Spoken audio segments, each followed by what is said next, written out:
سلام، واش حوالكم البنات؟ ان شاء الله راكم لاباس. اليوم راح نفصلوا موديل جاي بالكول وكأنه كول شوميز. هنا عندي 2 مترات ونص قطيفة ساتيكس تاع 450 غرام. راح نطبق القطيفة نتاعي على 4، بحيث كما تشوفوا راني خليت الحاشية عريضة، راح نحي منها الزايد ونخلي حق خياطة السنسور في الظهر. الموديل تاعنا ان غوب سور تاي فيها سنسور في الظهر. راح نحو اول حاجه الحاشيه هذه باه ما تجيناش مكمشه الخياطه في الظهر. من بعد نبدا نحط القياسات نتاعي. الكتف عندي 38 سنتيم، نهبطوا 3 سنتيم حق ميله الكتف. الرقبه فيها 8 سنتيم. البنات الموديل هذا راهو يلبس لطي ام. درت حسابي هنا اذا ما صلحليش المونتاج على الاقل يعودوا القياسات واضحين في الفيديو، يعني راني خليت لكم كل قياس قد حطيت فيه بالمتر، لانه صرا لي قداه مره مشكل في الفيديو اللي فاتوا انه ما يتحط التسجيل الصوتي ما يتحطش فيهم. المشكله هذه اللي لحد الان ما فهمتش وعلاه. المهم تحريفه الابط هنا هبطت ب20 سنتيم وعينت المنتصف تاعها ودخلت ب1 سنتيم. درك نعين طول الخصر وطول الاوراق. طول لاروب هنا نخدم طول ستوندار، لانه هنا القياسات هذه ماهيش تاع زبونه، يعني هذه راهي ماخوذه من الجدول. درت فيه 1.5 متر. الصدر عندي 88 سنتيم في دورة الصدر. نحط القياس تاعي على 4 ونزيد حق الخياطة.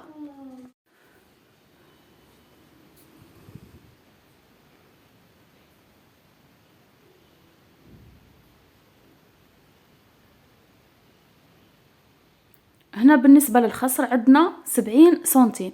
راح نحط القياس على 4 ونزيد 1 سنتيم حق الخياطة و3 سنتيم حق لي بانس.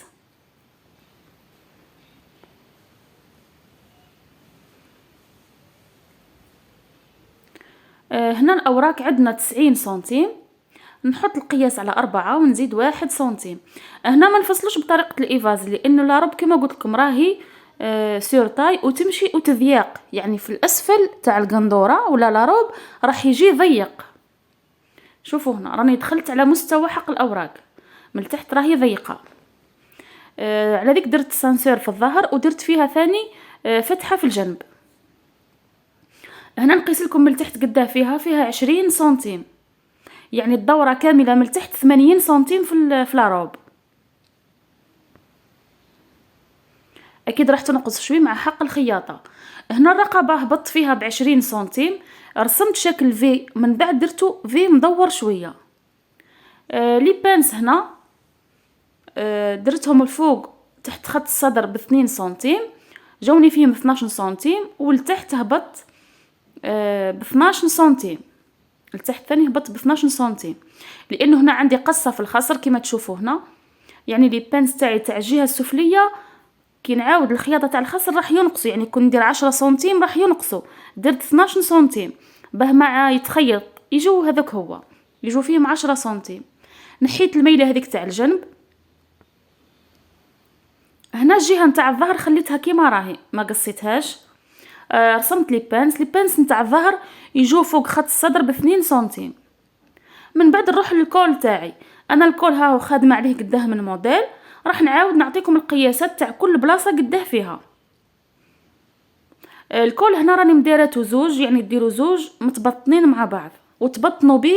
الكول هذا كي تخدموه وتفينيوه راح تبطنوا به الرقبه تاع لاروب.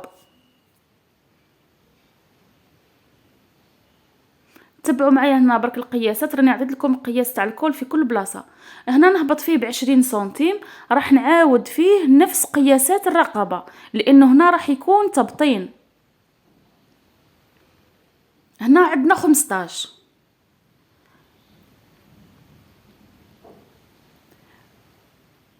والنزول هنا من الكتف راح يكون 10 سنتيم، والفي هذيك فيها 4 سنتيم. هذا هما القياسات اللي خدمت بهم الكول. راح يجيكم مليح، ما هو كبير ياسر ما هو صغير، لاني شفت البعض اللي خدموه كبروه ياسر لدرجة انه غطى الكتاف. هنا الكول تاعنا ما يجيش باهي، لازم كي تخدموا الكول ما يغطي لكمش الكتاف تاعكم كامل. نروحوا هنا للمونش، طويت القماش تاعي على 4. عاودت حطيت طول تحريفة الإبط اللي هو 20 سنتيم، طلعت لفوق مسافة 6 سنتيم باه ندير كشكشة. كنت لاحظوا هنا كل قياس كتبته لكم تفاديا انه ما يمشيليش التسجيل الصوتي، درت حسابي. من بعد نهبط بخط مائل ونرسم تحريفة الذراع.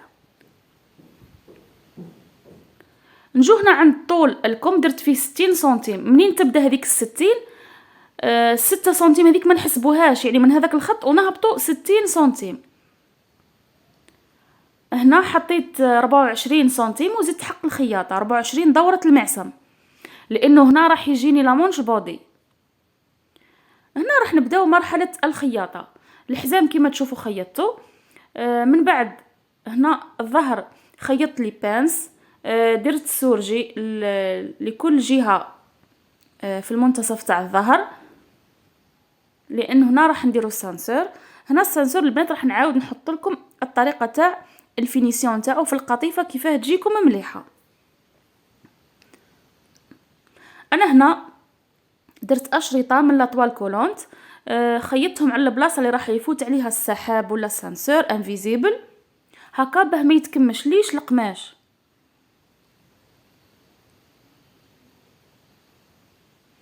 من بعد زدت درت الفيزلين على الرقبه باه تجيني الرقبه تاعو واقفه ومفينيه.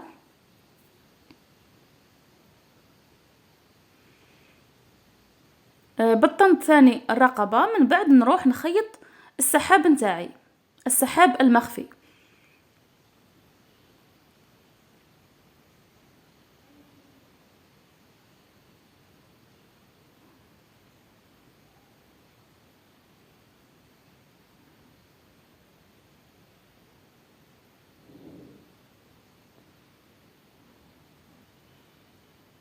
هذا البيدبيش هذه راهي تخيط لكم الجهه اليمنى والجهه اليسرى مع بعض، لانه جاي ضيق هذا، وخاص ثاني بخياطه الاماكن الضيقه.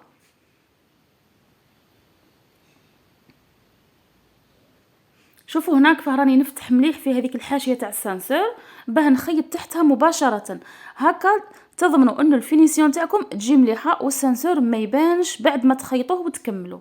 يعني لازم كي تفرميه تتحصلي على الخياطه نتاع الظهر وكانها كامل خياطه ما فيهاش سانسور ولا سحاب.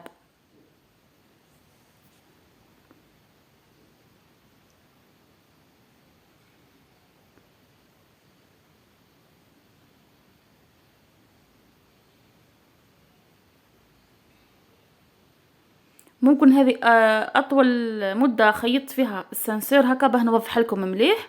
باقي المراحل راني صورتهم لكم بصح ما ركزتش عليهم ياسر، لاني يعني شرحت لكم كل خطوه كيفاه، بصح هنا تعمدت اني نخيطه لكم من البدايه للنهايه، لانه كاين اللي ما شافوش لي فيديو تاعي اللي فاتوا.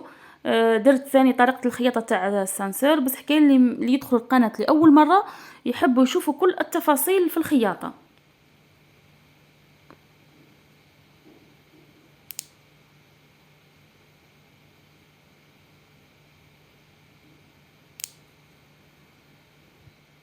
دوكا راح نزيد الجهه الثانيه.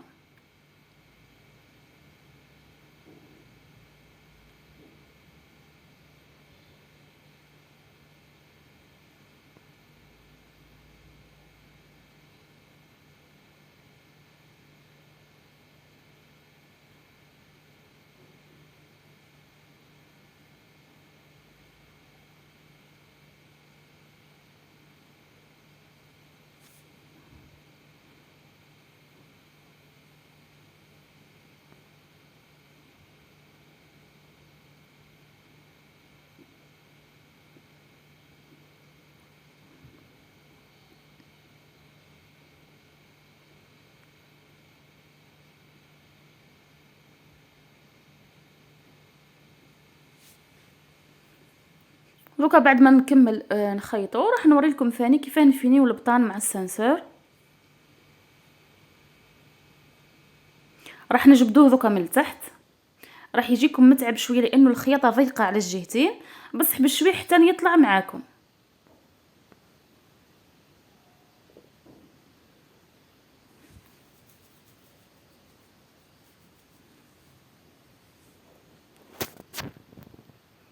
هذه النتيجة نتاعنا. دوكا بقى لي غير اني نخيط هذاك التبطين مع السانسور باه يعود ما يبانش.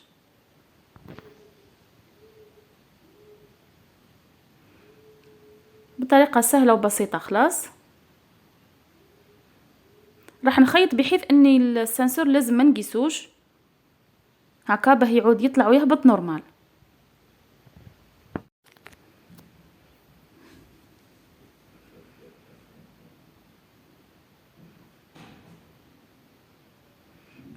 دوكا كي نقلب تعود عندي النهاية في الظهر مفينية الخدمة نتاعها.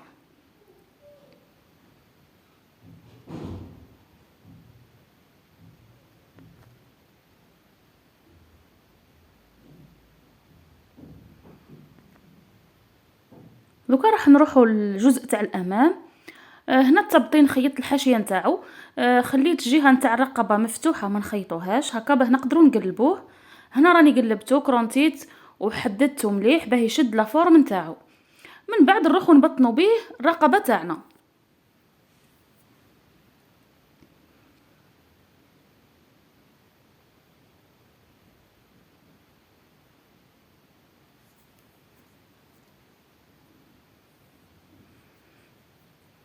ديما تحكموا بلي زيبانغل هكا باه ما تبقاوش انكم تعاودوا الخدمه تاعكم.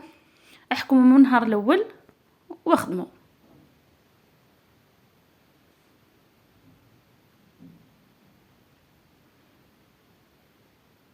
من بعد ما خيطت كرونتيت كما تشوفوا باه تجيني التقليبه سهله ومفينيه. دوكا راح نقلب. هنا راني الحجر تاع الحديده درتهم من قبل ما نبطن. وعلاه؟ هكا باه كي نحدد ما يطراسيوليش فوق القماش، لانه من الضغط ياسر تاع الحديده باه يلصقوا راح يطراسيولي في الجهه نتاع الظهر.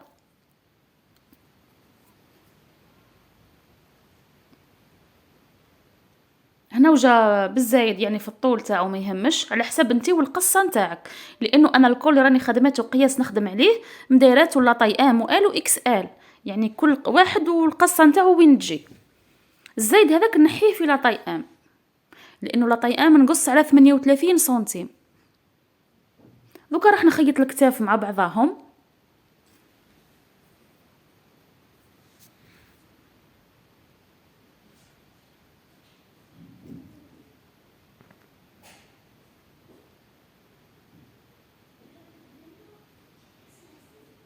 من بعد نبدا ثاني نخيط لي مونش.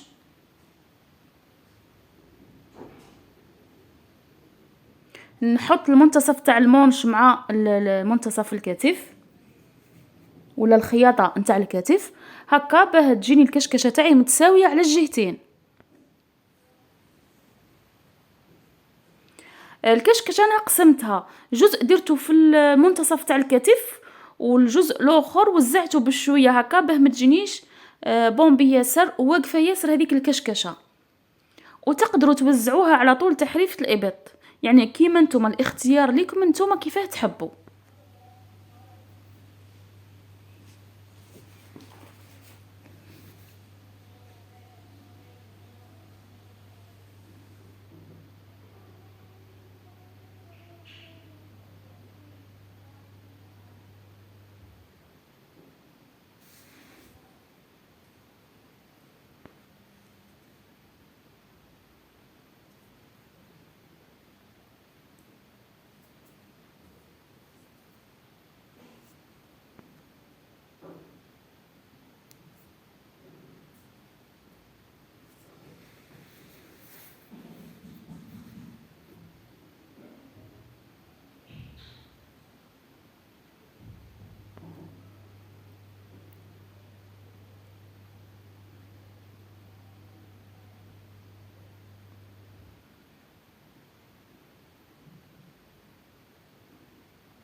دوكا من بعد ما نكمل الخياطه تاع الليمونش وندير لهم السورجي البلاصه هذيك اللي خيطتها، نفرمي الجناب تاع القندوره تاعي.